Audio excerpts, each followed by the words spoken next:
less than 2,000. The podcast. Dude, tell me this is not pretty dope, man. I love it. This is much better than being in person. I like not having to come all the way over to your house and hang out. And I mean, I don't have your dogs barking at me. You can just, come into my living room, my den, and hit record. I know. It's amazing. Do you think anybody really remembers The Hard Way? I don't really care because I absolutely loved this movie. And, it's on Cinemax, so I watched it the other night. And I got to say, I love it, I think, almost as much now as I did then. There is so many redeeming qualities about the movie The Hard Way. First off, the dynamic between Michael J. Fox and James Woods, amazing. I mean, James Woods is an in this movie and does such a great job being just that hard-edged New York cop. And Michael J. Fox could not have played a more doofy, aloof, in his own head actor from LA. It's a fantastic contrast. It is a fantastic contrast. And James Woods has always played that character. I mean, he's a character actor. He's typecast as the tightly wound jerk. But is he really an That's my question. Is he really an or is he just a regular guy? And this aloof guy from the fantasy world is now suddenly in his life. He's a New York cop, a murder detective, and he's got to deal with this guy who is thrust upon him by his boss who doesn't live in the real world. I'd say James Woods is just like a normal guy. Yeah, I can see that. I mean, Michael J. Fox is definitely not a normal guy in this movie. I mean, that opening, by the way, there is no better monologue than that opening monologue where he's walking through the mansion and, you have the half-naked pictures hanging on the wall and all the TVs and the pools, and all that stuff everywhere. It's amazing. That speech that he gives and goes on for like 10 minutes until he gets the TV on is one of my most favorite monologues ever in cinema history. The one that starts with him throwing his award at the TV and says, "It's crap, Ange. It's pure crap." That one? Yep. And then suddenly it's a smash cut to "No one talks that way to Joe Gunn." And it is the cheesiest, most perfect making fun of those 80s, early 90s action movies with all those zingy one-liners. And the entire commercial were one-liners. There was nothing in that trailer at all but one-liners. And then that leads to him throwing his People's Choice Award at the TV and breaking it. Nick Lang, Michael J. Fox's character, wants to be a serious actor. He's tired of all the action, goofy, and he says, "You don't want me to grow up. The studio doesn't want me to grow up. I'm the only one who wants me to grow up." And it's perfect at that time in his career because Michael J. Fox is coming off of playing a kid actor for 7-8 years on Family Ties. And of course, a teenager in Back to the Future and Teen Wolf. And he had actually done two kind of adulty roles right before this, Doc Hollywood being one. So he played a doctor, a plastic surgeon. And he also was in Casualties of War. People very seldom remember Casualties of War. So he had done a couple serious things already, but he was playing up the whole thing that he was a teen idol, that he's a child actor almost. And so it was a nice contrast for him, real life and his character. This is where I think, fell in love with Michael J. Fox as an actor was in this movie. I know you always say, does anybody remember this movie? I thought this movie was fantastic. I don't think that I'm not saying it's a bad movie or that no one remembers it, but I think it's one of those that kind of slips through the cracks, that it's underappreciated, that not as many people remember this and know it as certainly as much as Back to the Future and some of his other stuff. Well, Back to the Future is one of the best movies in history. You can that. There's so many other movies. It's not as big as Teen Wolf. How's that? You like that one? I'll give you that. Okay, fine. What I'm saying is it's underappreciated. It's underrated. It is a good movie. It is something people should go out of their way to watch. And there's hardly anybody really talks about this movie. And it was a success. It was not a flop at all. It had a budget of $24 million and it made $65 million in 1991. I think the best term, it wasn't appreciated. I hate the term underrated or overrated or this or that. You said it was underappreciated. And I think that's the best term that we need to use moving forward. My point being is it was not a box office flop. It may have underperformed under expectations, but it wasn't an abject disaster. It opened number 3 in the box office that week because listen to the movies it was up against. Silence of the Lambs and New Jack City. Those are ones that you're set up for failure. So yeah, I mean, so those are movies that are certainly not underappreciated, that everybody knows about those movies. And so yeah, it was not necessarily the best release date. You know, what's interesting though is Roger gave it almost 5 stars. So it was actually getting love from the critics. That would be Roger Ebert. Yes. So coming off of Family Ties was such a big show. 1/3 of American households were tuned to Family Ties when that was on the air. Can you imagine having 1/3 of the audience share on anything? I know it was a different time, but my God, it was such a success. I can't believe, I did not remember this at all. That was Christina Ricci's first role. No, that was Christina Ricci as the little girl? The young daughter, the little girl, that's Christina Ricci. That's I'm awesome. watching it and all of a sudden she came in. I'm like, wait, what? She's good. I thought she was good in that She role. was so good in it. You know, LL Cool J's in that. LL Cool J's in the movie. And they kind of break the third wall. The whole movie is kind of breaking the fourth wall because it's self-referential, referential. James Woods is making fun of his type character typecasting. Michael J. Fox is sending up the whole young Hollywood star thing. And LL Cool J is a bit character, but they go to the nightclub and they're listening to LL Cool J music. And what's interesting is that was also his first acting role, his first movie. You're kidding.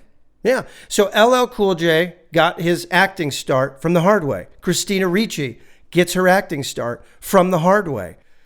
This movie has a lot more influence in society than anybody would ever give it credit for. You know, it also was one of Stephen Lang's first roles. And Stephen Lang, you'll remember, I remember years later, like 2009, watching Avatar, which was a complete ripoff of the 90s hit Dances with Wolves. Let's not forget. The only reason I watched Avatar. The bad guy in The Hard Way is one of the bad guys in Avatar. And I'm like, is that really the same guy? What do you think of the Party Crasher as a character in this movie? Do you think he works? No. Gotta throw shade on something. I did not like I don't know if it was the writing or the casting of the Party Crasher, but there was something that always bothered me about him. You know, me to you, and like punching the screen and just his choices as an actor. I did not like that character that much. And I don't think he's a bad actor because that scene so that's why I wonder if it's the writing, because that scene in the garage, I really liked him, but that was it. That was the only part that I liked. I wanted to have this conversation because I wanted to just kind of have a broader conversation using this as an example. Is that the sign of a good bad guy, though? A well-written bad guy that you're not supposed to like, that you're not supposed to identify with, that you're supposed to hate? Not like a cool bad guy like Darth Vader or something, but like a guy that you really want to see him get his comeuppance. You hate him. He's a weirdo. He gives you the heebie-jeebies. Did you just say comeuppance? And I also said heebie-jeebies. So yeah, what of it? So what do you think about that? Like not a bad guy, a bad guy who's really a bad guy that you're not supposed to think is cool, that you're supposed to hate. Isn't that a sign of a well-written, well-acted bad guy? I agree with you that is the sign of a well-written bad guy. And in a lot of cases, it works. Like there are characters that you see over and over and over again, or actors that you see in different movies that, yes, you're like, it's cringeworthy. You don't really like them, but it's because it's working. In this case, I don't think it was working. This is going to come as a shock to you and all of our listeners. I agree with you. I didn't like the Party Crasher either. I was just, wow. I just wanted to have the conversation. I don't like him. I don't like, I like the idea. So the party crasher, his MO is killing bad guys, what he thinks are bad guys, drug dealers, prostitutes, other criminals. And he always calls the police right before he goes and very publicly shoots up places like at nightclubs and stuff where they're playing LL Cool J. So it's a cool concept. I think the best scene in the movie has to be when James Woods just goes off. They're getting a frog dog, I think, and he just goes and just tears. He just snaps. This is the point where he's had enough, and he stops the car, and he just snaps, and he does this. This is the best monologue, I think, of the whole movie, because it's so intense. It's so James Woods. It's so well written, so well delivered, and he says things like, you get to go back to your bimbos and your jobs, and you get 15 takes to get it right. We get one take, and it lasts our whole lives. We screw it up, it's over like that. Actually, you did it wrong. Do you want to redo it to where the lines are right, or do you like that? Because you get to go back to your $1 million beach house and your bimbos and your jobs. You get 17 takes to get it right. We get one take, and it lasts our whole lives. We mess it up, and we're dead. So I don't know if you wanted to actually do the lines from the movie, or if you liked that it was just sort of like. Here's what I like. We leave that all in, because you clearly remember this movie more than I do. There's a scene in this. Again, this movie came out in 91.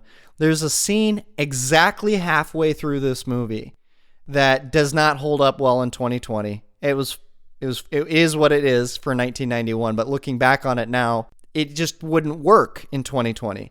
And that's a scene where they're at a bar and Michael J. Fox pretends to be his girlfriend and does the high-pitched voice and crosses his legs and kind of lisps and all this stuff. And he's like, talk to me, John. And James Woods is like really struggling to have this conversation. And it's clearly this, homophobic, all this stuff. So hold on. You thought that he was James Woods was homophobic in that? Dude, have you seen the movie lately? He's embarrassed when the bartender comes up a couple times to give him his drinks, and it sounds like two gay men. I've been on dates with women that were acting weird in public towards me that made me feel uncomfortable. You're trolling me right now. You're creating conflict because this episode's going too smoothly right now, right? Hey, you're not the only one that gets to troll, man. It was clearly like a kind of homophobic scene, and that's fine. I mean, that's his character, but it's something like in 30 years later, almost 30 years later, society has changed that much, whereas it wouldn't be as big of a deal. I know James Woods' character is very straight-laced and tightly wound, but it's just that sort of scene doesn't work as well in this environment. It worked fine in 91, but and I got to be honest with you, I didn't like the scene. Not for any politically correct reason or whatever. I don't think it was well executed. I don't think it was well acted. I think it wasn't as funny as that premise should have been. You're right. It should have been a lot funnier. I wonder if they improv'd a lot of that. But the dynamic didn't balance the character. James Woods was way too big of a in that movie to let that scene happen the way it played out. That scene is where the movie changes for me. I will tell you, I do not like the second half of this movie nearly as much as I like the first half. The first half is very tight. It's great setup. It's great comedy. Everything builds off each other. It's fast-paced. It moves. It's a great premise. It's well executed mostly. I think the second half of the movie does not pay off for the great amount of setup that it had. I think the second half kind of sucks. Well, I wouldn't say sucks, but I would definitely say the first half is one of my favorite first halves of a movie. Mm-hmm. But you're right. For as good as it was, it then just stopped building and just sort of existed. Right. What do you think about the action in this movie? This is one of those comedy action movies. How do you think the action holds up? Fine. I actually don't have much to say about the action because to me, it didn't look fake, but it wasn't great. You know what I mean? So it's like they really dumped cars. They They really, I mean, it was all real action with, real bullets, real bad guys, real blood. Yeah, but it was what it was. There was nothing groundbreaking about it. But I don't think that was what this movie was supposed to be. Like the movie, even though it had some action, it didn't look bad.